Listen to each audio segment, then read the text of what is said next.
I'm Clara Evans, and I'm 65.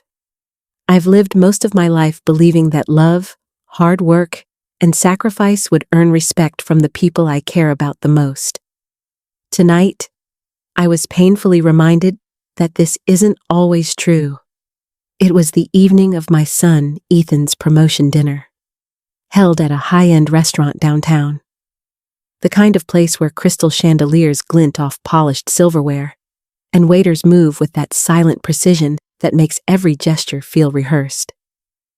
I had dressed carefully, in a simple white dress I hoped would be elegant enough, but not show any signs of the life I'd poured into my family.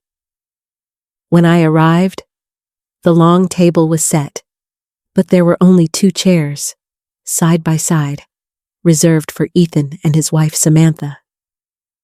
I froze, standing just a few feet away, hoping anyone would notice the mistake. But instead, Ethan's voice carried across the room, loud and cold, telling me that if I wanted to eat, I should do so outside, with the beggars. My chest tightened. The laughter that followed stung more than the words themselves. Samantha raised her glass with a faint, mocking smile, and I realized just how invisible I had become in my own son's new world. I wanted to shrink, to disappear, but something inside me held firm. My hands trembled slightly, but I straightened my back and forced a calm smile. I caught the eye of a young server nearby and whispered a few words. His eyes widened, and he nodded sharply before hurrying away toward the kitchen. Ethan smirked, clearly thinking he had won this moment, believing I was meek, thinking this was my humiliation. But I had other plans. I placed my small leather clutch deliberately on the table, the click echoing softly in the tense room. I held their gaze without flinching, my voice steady as I thought about the life that had led me here. I knew in that instant that tonight, everything was about to change, but they had no idea how. The room felt frozen for a moment, as if everyone sensed the shift in power that was about to happen. Glasses hovered, forks paused mid-air, and the music seemed to dim. Ethan's smirk faltered just slightly, and I knew that the first twist of the evening had arrived. And as I waited, calm and quiet, I thought about all those years of hard work, sacrifice, and sleepless nights. Little did they know, I wasn't just standing there, I was ready to reclaim my place and to show my son that the table wasn't his to command. It's funny how humiliation can sharpen the mind. Tonight was proof that sometimes the quietest heart can carry the heaviest power. And as I leaned back slightly, I knew that this was only the beginning. I remember the day my life changed forever. My husband, Patrick, passed suddenly when Ethan was just a teenager. One moment, our world felt steady. The next, I was a widow facing bills, debts, and the weight of raising a son alone. I often think back to standing at his graveside, the cold earth heavy in my hands, wondering how I would go on. There was a choice: give in to despair, or rise, for him, for us. I chose to rise. I worked jobs that stretched me to my limits. Mornings were spent answering phones and filing papers at a small law office. Afternoons and evenings found me scrubbing floors and washing dishes, the smell of bleach clinging to my clothes, my hands cracked and raw. On weekends, I cleaned offices, polished counters, did anything I could to keep us afloat. Some nights, I slept only a few hours, whispering to myself as I rose each dawn, keep going. Don't stop. At first, it felt like mere survival. But gradually, I realized I was learning. I observed how the restaurant staff managed chaos, how the chef controlled his kitchen, how business owners handled invoices and suppliers. I soaked it all in, not knowing yet that these lessons would one day shape my quiet power. Meanwhile, Ethan grew, full of teenage wants and needs: new sneakers, money for school trips, the simple desire to fit in. I remember the sting of having to say no again and again, including the day I sold my wedding ring to cover his first year of college. The heartache was immense, yet when he hugged me the next morning and promised he would make me proud, it softened the pain. I lived those years quietly, with pride hidden beneath exhaustion. Each sacrifice was a thread weaving into the fabric of his future. Watching him graduate with honors, securing a promising position, and stepping into a life far more polished than mine ever was. I was proud, but I also began to notice subtle shifts. Visits grew infrequent. His voice, once full of warmth, became distant and distracted. The first time I brought homemade food to his college dorm, his reaction cut deeper than any financial hardship ever could. He seemed embarrassed by my presence, whispering that his friends didn't need to know what I did to support him. I smiled, hiding the ache in my chest, but the seed of realization was planted. My sacrifices had not cemented closeness as I had believed. And now, years later, standing at Ethan's promotion dinner, those memories surged back. The long hours, the sleepless nights, the quiet dignity I carried through years of toil, they had all built me into someone strong, someone capable of facing the humiliation before me with calm resolve. As I stood at that table, clutch in hand, I reminded myself every moment of struggle, every night of exhaustion, every silent tear had prepared me for tonight. This was more than a dinner. It was the stage for a reckoning. And deep down, I knew that the lesson Ethan was about to learn would be far greater than any I could have imagined when I first whispered to that young server. The restaurant felt impossibly quiet around me, even though laughter and conversation filled the room. I could feel every eye briefly glance at me, sensing the tension but unsure of its source. Ethan and Samantha sat there with that confident ease, their smiles perfectly practiced, completely unaware that I wasn't just standing there to endure humiliation. I was waiting for the right moment. I could feel my heart pounding, but I reminded myself to breathe, to stand tall. My hands gripped my clutch a little tighter. The young server I had whispered to earlier returned to the dining room, moving discreetly, and I sensed that the room's rhythm had shifted, though no one yet realized why. Ethan looked at me with a smirk, certain that my quiet presence was a sign of weakness.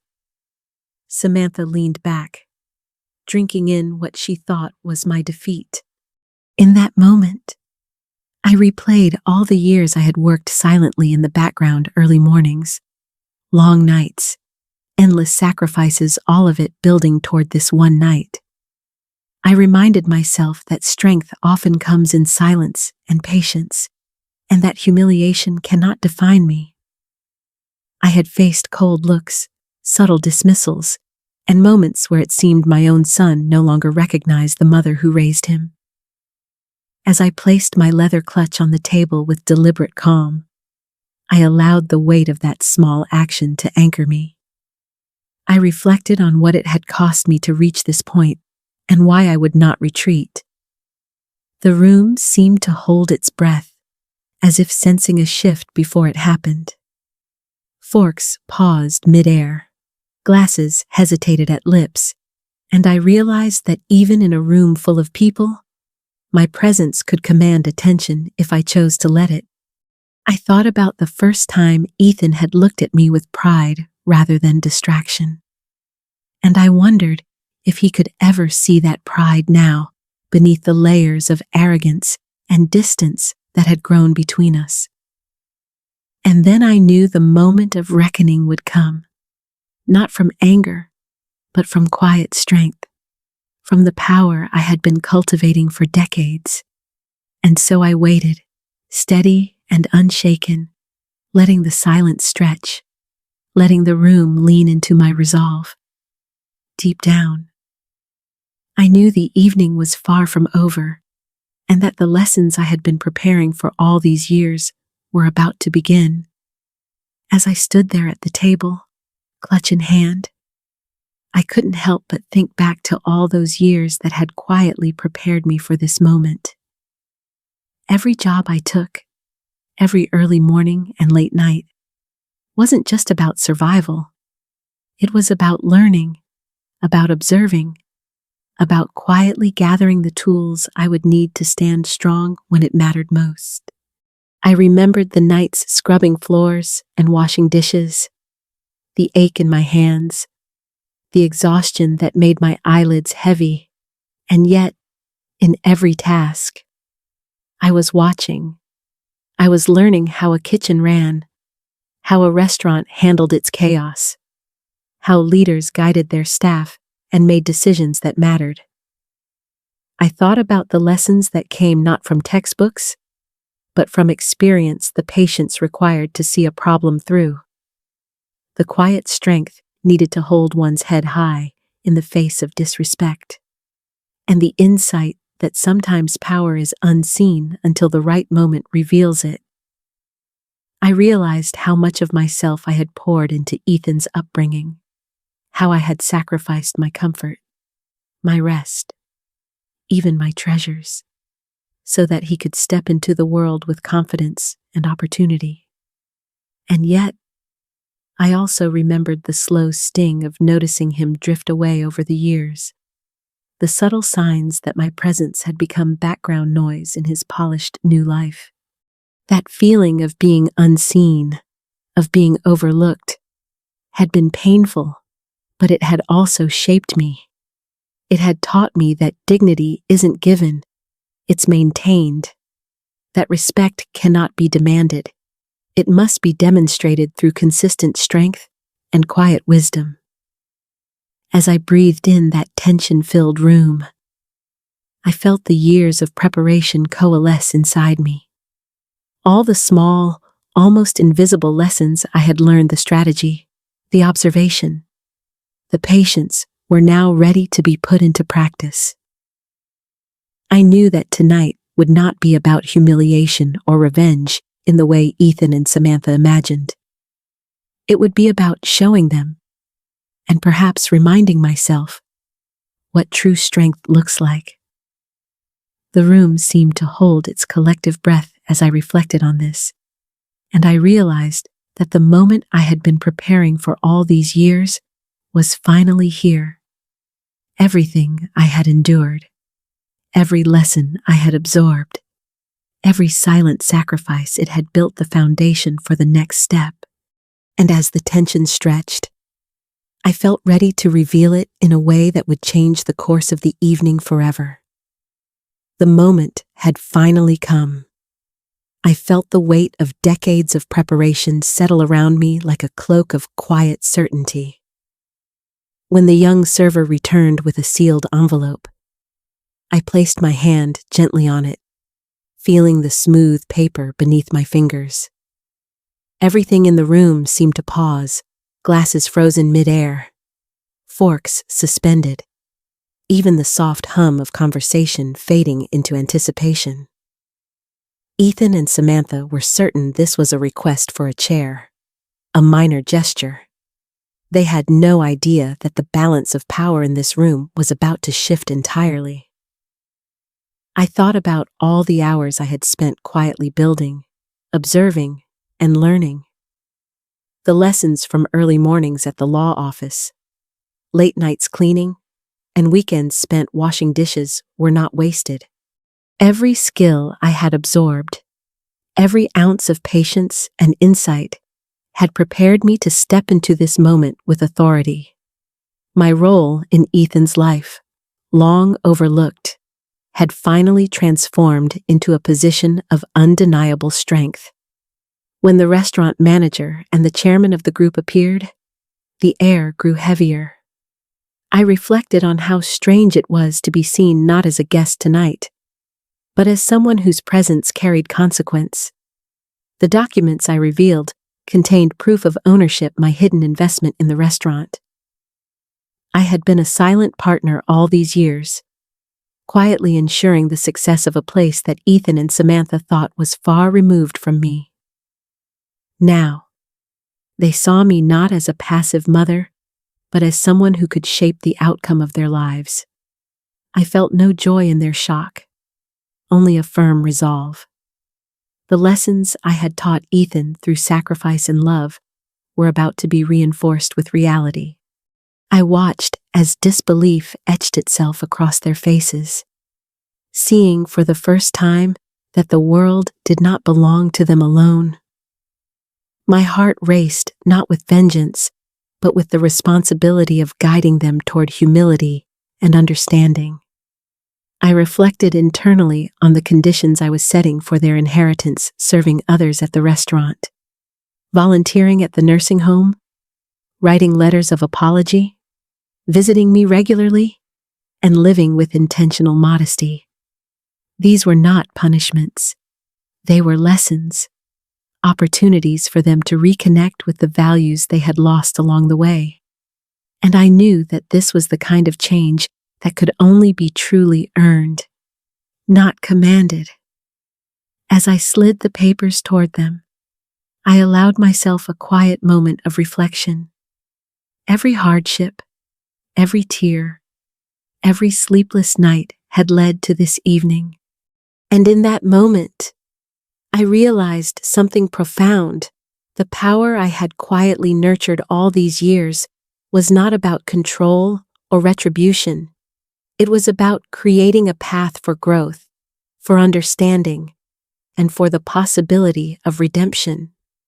The room remained suspended in awe as they processed the revelation, their arrogance giving way to shock and apprehension. I took a breath, letting the silence stretch just long enough for them to feel the weight of what had been hidden from them, and yet had been silently shaping their lives all along. And as the evening stretched on, I knew the real work was just beginning. They would have to step into a world of humility and service to rediscover what had been lost, and I was ready to guide them through it. Tonight was no longer a celebration of Ethan's success. It was a lesson in respect, dignity, and the quiet power of a life lived with purpose. The days that followed felt like watching a slow transformation, and I reminded myself constantly that real change takes time. Ethan and Samantha moved into a modest apartment, far smaller than the home they had once flaunted. I watched them carry their boxes up narrow stairs, shoulders tense, their eyes wide with unease. For the first time, I realized just how much privilege had insulated them from the everyday effort and humility I had lived with for decades. Their first shifts at the restaurant were eye-opening. Ethan arrived stiff and self-conscious, sleeves rolled up, apron tied carefully, unsure of what it meant to serve others rather than command. Samantha, normally poised and polished, now faced the challenge of the host stand, guiding guests politely while hiding her frustration. I observed them quietly, letting them stumble, correcting themselves, learning to bow their heads when mistakes were made.